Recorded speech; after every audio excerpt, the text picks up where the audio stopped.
You're listening to Inspire Change, a broadcast that strives to educate, motivate, and empower men to challenge traditions of masculinity. To guide us through the intricacies and intersections of emotions, relationships, and male identity is renowned psychologist, author, and speaker Gunter Swoboda. This is Inspire Change. Before I begin the actual podcast, I would like to respectfully acknowledge the Gadigal people of the Eora Nation, who are the traditional custodians of the land on which I work. I would also like to pay my respects to their elders past and present. Welcome everybody to Inspire Change with Gunter. I'm your host, and today I want to talk about essentially what I would constitute as a silent struggle.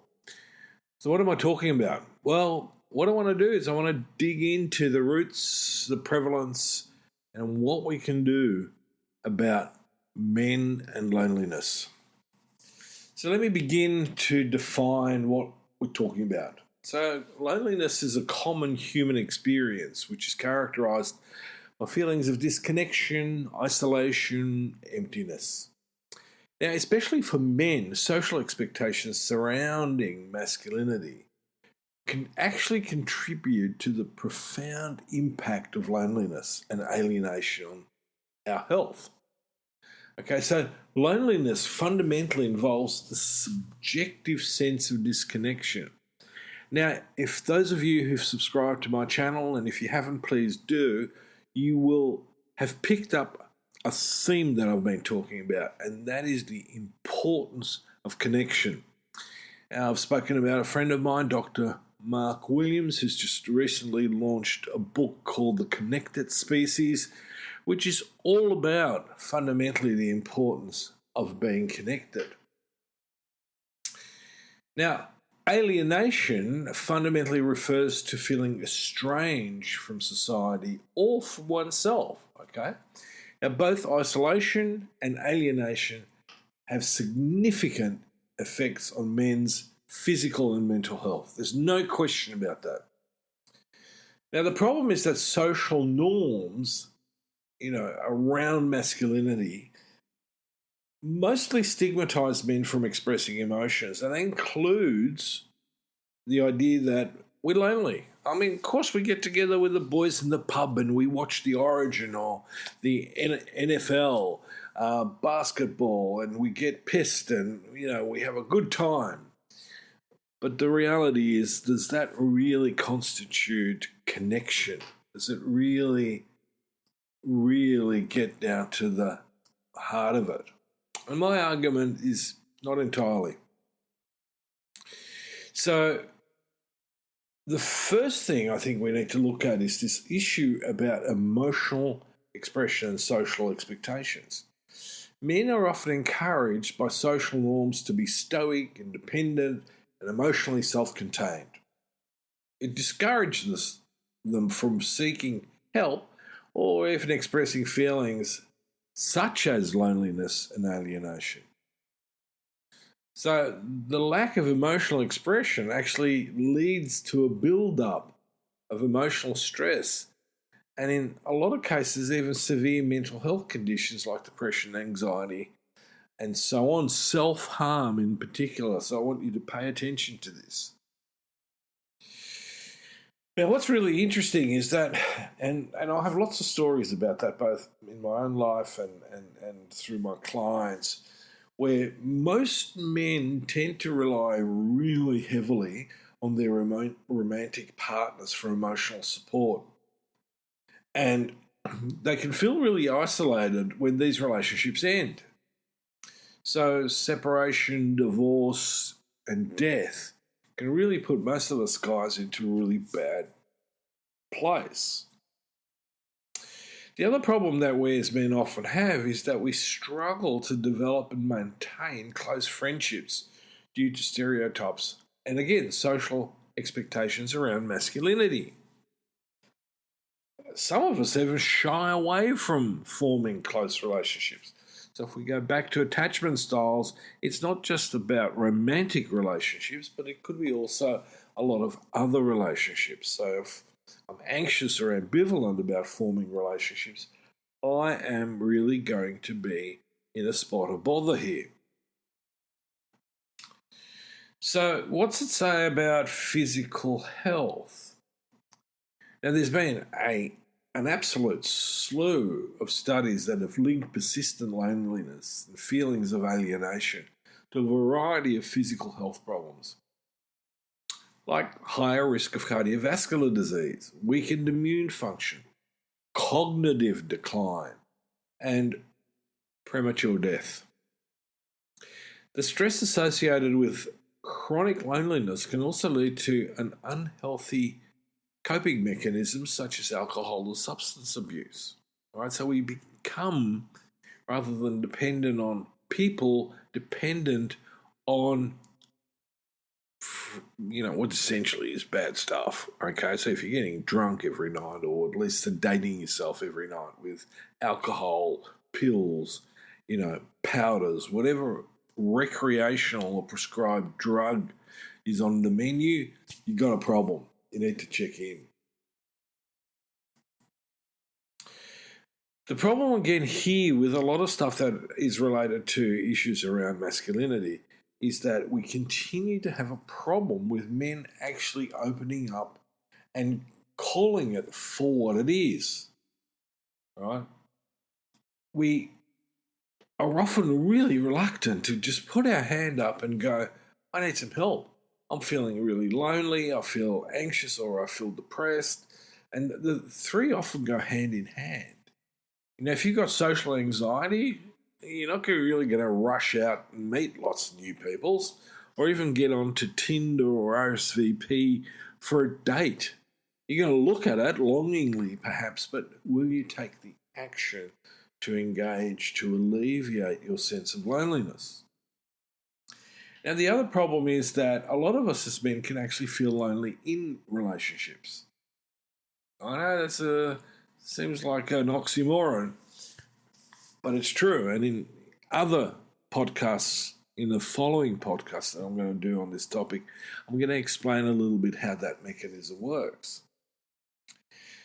So, what are we going to do about this? Well, the first thing is we have a problem with what I call the strong mythology.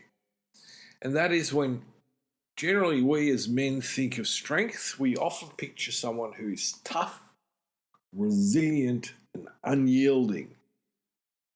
Right? But this narrow definition of strength fails to take into account the full range of human experience. True strength is not just about being able to weather any storm. It's also about having the courage to admit when you're struggling, to ask for help when you need it, and to connect with others in a meaningful way. For example, imagine a person who's going through a difficult time. Perhaps they've lost a loved one, or they're dealing with a health issue, or they're facing financial troubles. In our culture, this person might feel pressure to put on a brave face and soldier on, even when they're struggling to really keep it together. But true strength means recognizing that it's okay to feel overwhelmed, to cry, to vent, and to seek comfort from others. So this is a really important aspect. So when we challenge these stereotypes and redefine what it means to be strong, is that we actually create a more compassionate and supportive world, both internally but also externally. We give ourselves permission to be human, to be imperfect, to be vulnerable.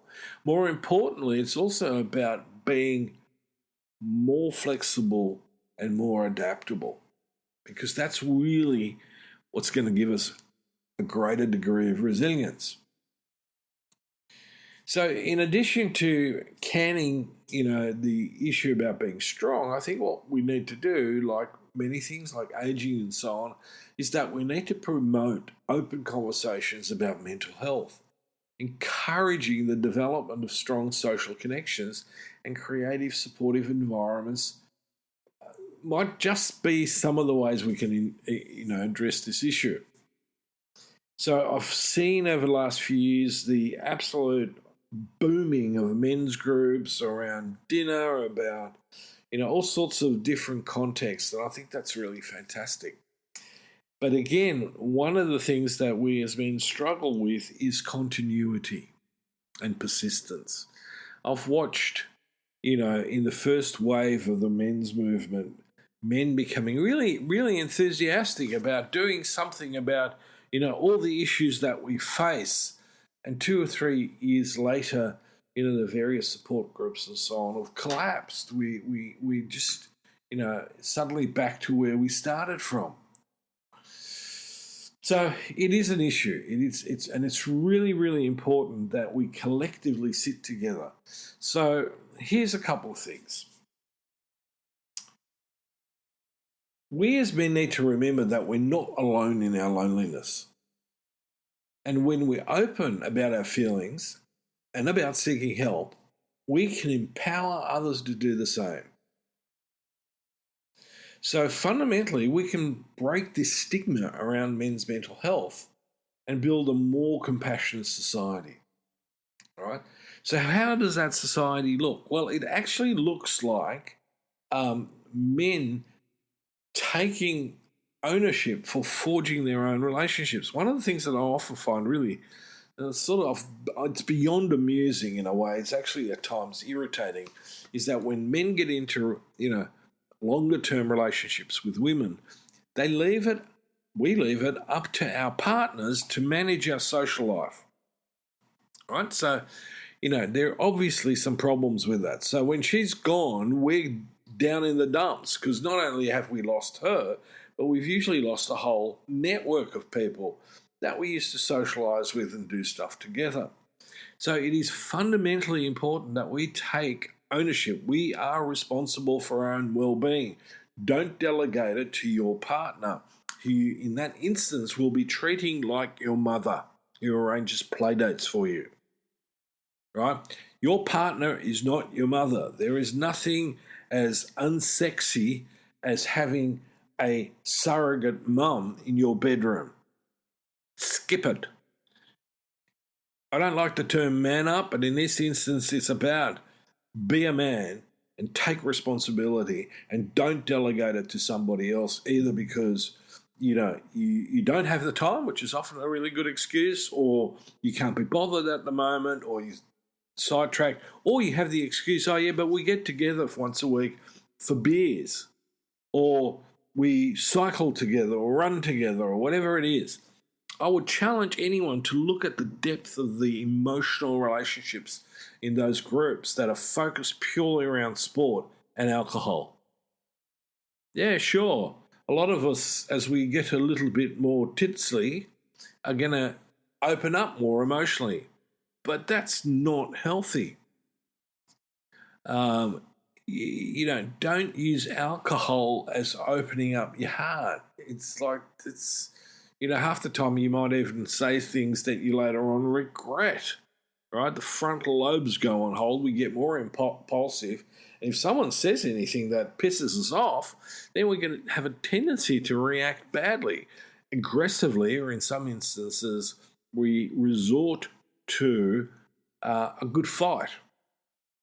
So that's really not the way to go, right? So and this is where I bring in the idea that as men, if we don't take responsibility for being domesticated, take responsibility for our social networks and friendships and maintain them and initiate them, right?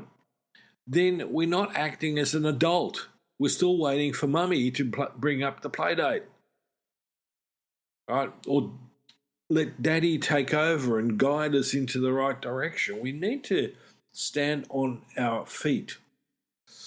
It's a bit like, if you do nothing else during the day, at the beginning of the day, make your bed. And if you're in a relationship and it's your wife who always makes the bed, take that job off her. I'm not being belittling here. I'm being serious. The little things make a difference. How much of the housework are you doing? All of these things come back to this, what is my role? And my role in my relationship with myself is to help myself feel safe, secure, independent of the shit that goes on around me. Okay, now I'm going to be picking this topic apart a little bit further. For those of you who've enjoyed this podcast and it's a bit of tough love, then please subscribe to it. This is our 5th season. We're approaching the 200th episode, which will be with Dr. Mark Williams on a lot of topics, but I'd like to focus on his book. So that's going to be important. It's going to be a center of conversation from which we usually branch out. Mark and I generally have, pretty good conversations. If you want to get in touch with me, please look me up. There's lots of different ways how to get in touch, stay in touch, maybe contribute. Would you like me to answer some questions? I'm here to make use of my over 40 years as a psychologist and therapist and philosopher. And I have some particular observations about some of the aspects of our lives in our current society. So, thank you for joining me.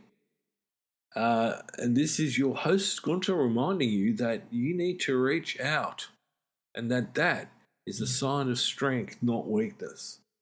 And it's absolutely okay to not be okay. It's not okay to do stuff to yourself in silence. So until next time, this is me signing off. Thank you for listening to Inspire Change, a broadcast that strives to educate, motivate, and empower men to challenge traditions of masculinity. For more information on the Making Good Men Great movement, or for individual or group coaching sessions with Gunter, visit makinggoodmengreat.com. For inquiries regarding broadcast topics or appearing on the show, email Miranda@noirtainment.com. That's Miranda at NOIRTAINMENT.com.